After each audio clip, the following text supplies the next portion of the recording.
हेलो दोस्तों, welcome back to my channel. तो दोस्तों आज की इस वीडियो में हम एक गर्ल का आउटलाइन ड्रॉ करने वाले हैं। तो दोस्तों अगर इस वीडियो का आपने पार्ट 2 नहीं देखा है तो आई बटन में मैं लिंक दे दिया हूं, आप जा कर के वहां से पार्ट 2 देख ले। उसमें मैंने फुल शेडिंग की है। ये वीडियो सिर्फ आउटलाइन का है। तो चलिए वीडियो को स्टार्ट करते हैं। और हाँ दोस्तों, अगर मेरे चैनल पर आप नए हैं, चैनल को सब्सक्राइब करके बेल आइकन प्रेस कर दें ताकि मैं जब भी नई वीडियो अपलोड करूँ नोटिफिकेशन आप तक पहुँच जाए। तो चलिए वीडियो को स्टार्ट करते हैं।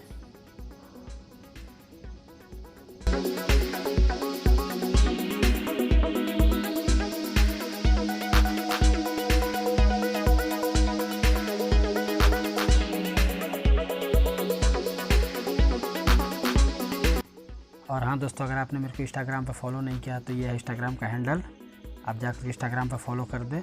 और ये रहा फेसबुक का हैंडल, आप जाकर फेसबुक पे मेरे को रिक्वेस्ट भेज दें, मैं भी वहाँ पे आपके फ्रेंड रिक्वेस्ट एक्सेप्ट कर लूँगा। ठीक है, आपको जो भी क्वेश्चन होगा मैं सारे क्वेश्चन का आपको आंसर देने की कोशिश करूँगा।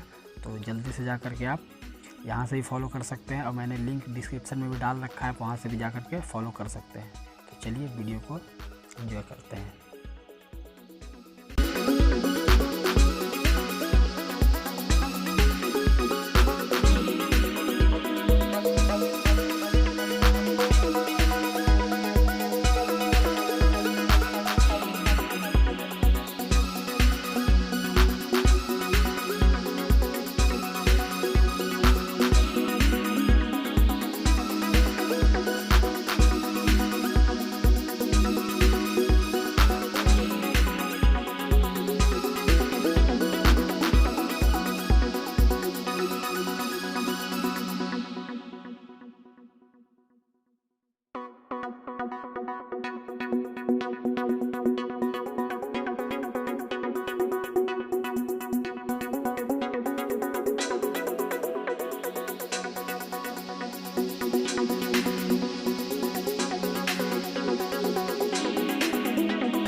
दोस्तों मैं वीडियो को इसलिए 2 पार्ट में बनाता हूँ ताकि आपको स्केचिंग और शेडिंग दोनों अच्छे से समझ में आ जाए, क्योंकि एक में बनाने से वीडियो काफ़ी लंबा हो जाता है और मेरे को फिर शेडिंग वाला पार्ट को फास्ट करना पड़ता है। तो इसलिए मैं कोशिश करता हूँ कि जिसमें थोड़ा सा डिटेलिंग है और मतलब बारीकी है उसमें ज़्यादातर मैं कोशिश करता हूँ कि 2 पार्ट में बना दूँ ताकि बिगिनर्स को काफ़ी अच्छे से समझ में आ जाए, स्केचिंग भी अच्छे से समझ में आ जाए और शेडिंग भी अच्छे से समझ में आ जाए। इसलिए मैं कोशिश करता हूँ कि 2 पार्ट में बना दूँ, एक बिल्कुल आउटलाइन वाला और दूसरा शेडिंग वाला। तो दोस्तों अगर आपने इसका पार्ट 2 नहीं देखा है तो आपको एंड में मिल जाएगा, एंड स्क्रीन में भी जा करके देख सकते हैं। तो इस तरीके से अब ये स्केचिंग बिल्कुल तैयार हो गया है, ठीक है।